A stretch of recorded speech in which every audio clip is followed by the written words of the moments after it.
సరే, సమాజాన్ని బతికించాల్సిన వాడివి, ప్రజాస్వామ్యాన్ని బతికించాల్సిన పాత్ర మాలాంటి రాజకీయ నాయకులు, ఎవడన్నా పోలీసులు చెడిపోతే బాగు చేయాల్సిన పాత్ర విలేకరులది, వాతలంటించాల్సిన పాత్ర విలేకరుది. తెలుగుదేశం పార్టీని, నారా లోకేష్ నాయుడిని నేను అడుగుతున్నా, తెలుగుదేశం పార్టీని, నారా లోకేష్ నాయుడిని నేను అడుగుతున్నా, ఈ యాండిల్స్లో పెట్టేవాళ్ళని లేదా ఆల్వన్స్ పప్పిని అడుగుతున్నా. ఈ సాయికృష్ణ అనేవాడు 25 ఏళ్ల వయసులో 22 కేసులు ఉన్నాయి, రౌడీ గీడి అన్నీ చెప్తున్నారు కదా.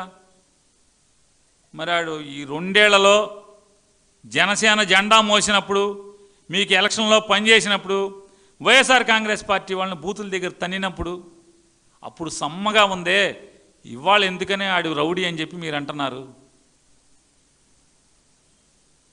నిన్నదాకా గడిచిన 3 సంవత్సరాల నుంచి మీకు పనిచేస్తున్నాడు కదా, మీ పార్టీకే పనిచేస్తున్నాడు కదా, మీ కూటమికే పనిచేస్తున్నాడు, మీరు రావాలని తపస్సు చేశాడు కదా. మరి అప్పుడు రౌడీ కదా, మరి రౌడీతో ఎందుకు పని చేయించుకున్నారు? మీ జెండా ఎందుకు మోయించుకున్నారు? మీకు ఓట్లు ఎందుకు అడిగించుకున్నారు? నేను అడుగుతున్నా. నేను అసలు మీరెవరు? నేను గట్టిగా ఇంకా మాట్లాడగలను. రౌడీయే 22 కేసులే ఉన్నాయి. అయితే ఏమయ్యా, అసలు ఏం మాట్లాడతారు? ఇది ప్రజాస్వామ్య దేశం, అంబేద్కర్ రాజ్యాంగం రాసినటువంటి ప్రజాస్వామ్య దేశం.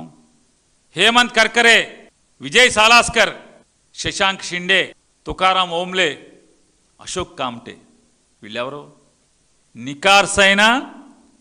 నికార్సైన కాకి బట్టలు తొడుక్కున్నటువంటి నిజమైన సింహాలు. వీళ్ళని పాకిస్తాన్ నుంచి వచ్చినటువంటి అజ్మల్ కసబ్ అనేవాడు కాల్చేస్తే అన్ని జైల్లో పెట్టి కేసు ట్రయల్ చేసి ఉరేశారే తప్పితే కనీసం కాల్చలాన్ని. మీరెవరని అడుగుతున్నా. కేసులుంటే చంపేటాకి సిఐ నాగరాజు ఎవడని అడుగుతున్నా నేను. ఈ బెజవాడ పోలీసులు ఎవరని అడుగుతున్నా నేను. మీకు ఎవడిచ్చాడు హక్కు? ఇతను ఒక్కడేనా?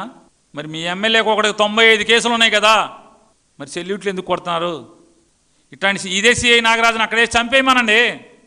మన నాగరాజును ఇప్పుడు ట్రాన్స్ఫర్ చేశారు కదా, అక్కడికే చంపేయమనండి.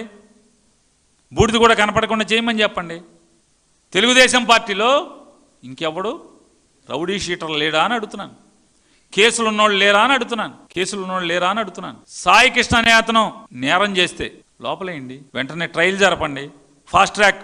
మొత్తం సాయి కృష్ణ ఎన్ని కేసులు ఉన్నాయో అన్ని కేసుల మీద ఫాస్ట్ ట్రాక్ కోర్టు పెట్టండి, స్పెషల్గా కోర్టు అరేంజ్ చేయండి.